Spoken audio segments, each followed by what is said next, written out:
മലയാളി തൃശ്ശിനാപ്പള്ളി എന്ന് വിളിക്കുന്ന തിരുച്ചിറപ്പള്ളി രംഗനാഥസ്വാമിയുടെ മണ്ണായാണ് അറിയപ്പെടുന്നത്. ലോകത്തെ തന്നെ ഏറ്റവും വിശാലമായ ക്ഷേത്രങ്ങളിലൊന്നായ ശ്രീരംഗം ക്ഷേത്രമാണ് ഈ പ്രസിദ്ധിക്ക് കാരണം. 155 ഏക്കർ വിസ്തൃതിയിൽ വ്യാപിച്ചു കിടക്കുന്ന ഇപ്പോഴത്തെ ക്ഷേത്ര സമുച്ചയത്തിന് നിർമ്മാണം ആരംഭിച്ചത് 14-ാം നൂറ്റാണ്ടിലാണെന്ന് ചരിത്രരേഖകളിൽ കാണുന്നു. അതിനു മുൻപേ തന്നെ ഇവിടെ പക്ഷേ പ്രതിഷ്ഠയുണ്ട്.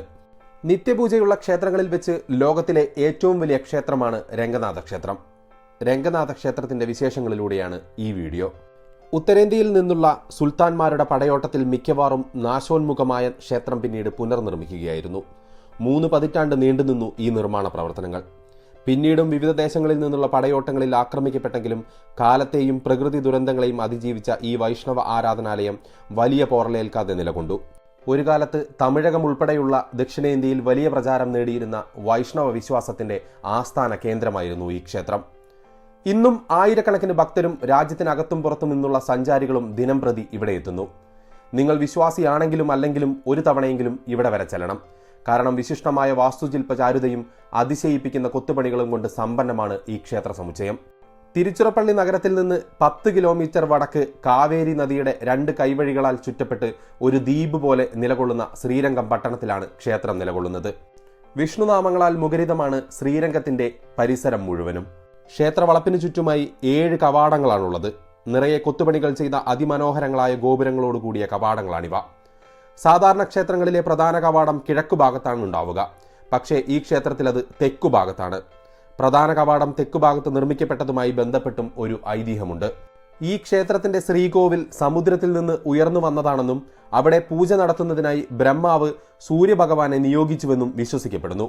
സൂര്യൻ വിശിഷ്ടമായ ഈ ശ്രീകോവിൽ തന്റെ പിന്തുടർച്ചക്കാരായ ഇക്ഷ്വാകു രാജവംശത്തെ ഏൽപ്പിച്ചു. അവരുടെ തലസ്ഥാന നഗരമായ അയോധ്യയിൽ അത് സ്ഥാപിക്കപ്പെടുകയും ചെയ്തു. ഇക്ഷ്വാകു വംശത്തിലെ രാജാവായിരുന്നു വിഷ്ണുവിന്റെ അവതാരമായ ശ്രീരാമൻ. തന്റെ പട്ടാഭിഷേകത്തിനായി ലങ്കയിൽ നിന്നെത്തിയ വിഭീഷണന് ഈ ശ്രീകോവിൽ രാമൻ സമ്മാനമായി നൽകി. ലങ്കയിലേക്ക് പുറപ്പെട്ട വിഭീഷൺ കാവേരി തീരത്തെത്തിയപ്പോൾ ശ്രീകോവിൽ താഴെ വെച്ച് കുറച്ചുനേരം വിശ്രമിക്കുന്നു. പക്ഷേ വീണ്ടും യാത്ര തുടരാൻ തീരുമാനിച്ചപ്പോൾ നിലത്തുനിന്ന് ശ്രീകോവിൽ ഇളക്കിയെടുക്കുവാൻ കഴിഞ്ഞില്ല. അതിൽ മനംതൊന്ന് കരയാൻ തുടങ്ങിയ വിഭീഷണനെ അവിടെ പ്രത്യക്ഷപ്പെട്ട രംഗനാഥസ്വാമി അഥവാ മഹാവിഷ്ണു ആശ്വസിപ്പിച്ചു. കാവേരി തീരത്ത് പ്രതിഷ്ഠിക്കപ്പെടാനാണ് താൻ ആഗ്രഹിക്കുന്നതെന്നും പക്ഷേ വിഭീഷണനോടുള്ള ഇഷ്ടം കാരണം ലങ്കയിലേക്ക് നോക്കി ശയിക്കുന്ന നിലയിലായിരിക്കും പ്രതിഷ്ഠയെന്നും വിഷ്ണു അറിയിച്ചു. അപ്പോൾ അവിടെ സന്നിഹിതനായിരുന്ന ചോളരാജാവ് ധർമ്മവർമ്മൻ ലങ്കയ്ക്ക് അഭിമുഖമായ രീതിയിൽ ക്ഷേത്രം നിർമ്മിച്ചുവെന്നാണ് ഐതിഹ്യം.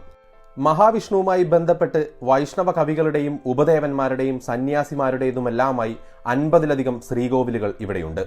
ശ്രീരാമൻ, ശ്രീകൃഷ്ണൻ, നരസിംഹം തുടങ്ങി മഹാവിഷ്ണുവിന്റെ അവതാരങ്ങളും വൈഷ്ണവരുടെ ആചാര്യന്മാരായിരുന്ന രാമാനുജനും ആഴ്വാരും എല്ലാം ഇവിടെ പ്രതിഷ്ഠിക്കപ്പെട്ടിരിക്കുന്നു. ക്ഷേത്രത്തിലെ ഏറ്റവും ഉയരം കൂടിയ ഗോപുരത്തിന് 236 അടി ഉയരമുണ്ട്. ലോകത്തെ തന്നെ ഏറ്റവും ഉയരം കൂടിയ ക്ഷേത്ര ഗോപുരമാണിത്.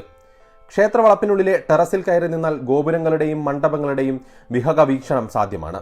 ചെമ്പുകൊണ്ടും ആനക്കൊമ്പുകൊണ്ടുമെല്ലാം നിർമ്മിക്കപ്പെട്ട പാത്രങ്ങളും ആയുധങ്ങളും കരകൗശല വസ്തുക്കളും പ്രദർശിപ്പിക്കുന്ന ഒരു മ്യൂസിയവും ഇവിടെയുണ്ട്. ഏറ്റവും വിശാലമായ മണ്ഡപങ്ങളാണ് മറ്റൊരു സവിശേഷത. പൂർണ്ണമായും ഗ്രാനൈറ്റിൽ നിർമ്മിച്ച 1000 കാൽ മണ്ഡപമാണ് അതിലെ ഏറ്റവും പ്രധാനപ്പെട്ടത്. 1000 കാൽ മണ്ഡപം എന്നാണ് പേരെങ്കിലും 953 തൂണുകളാണ് ഇതിനകത്തുള്ളത്. അതിനരികിൽ തന്നെയാണ് ആകർഷമായ കൊത്തുപണികൾ കൊണ്ട് സമ്പന്നമായ ശേഷരായർ മണ്ഡപം. അത്യപൂർവമായ ഒട്ടേറെ ശില്പങ്ങൾ ഈ മണ്ഡപത്തിന്റെ ഒറ്റക്കൽ തൂണുകളിലുമുണ്ട്. വാലുചുരുട്ടി സിംഹാസനമാക്കിയിരിക്കുന്ന ഹനുമാൻ തൊട്ട് പ്രസവത്തിന്റെ ദൃശ്യങ്ങൾ വരെ ജീവൻ തുടിക്കുന്ന രീതിയിൽ കൊത്തിവെച്ചിരിക്കുന്നു. ഗുരുമണ്ഡപം, കിളിമണ്ഡപം, രംഗവിലാസ് മണ്ഡപം എന്നിങ്ങനെ പേരുള്ള വലിയ മണ്ഡപങ്ങൾ വേറെയുമുണ്ട്.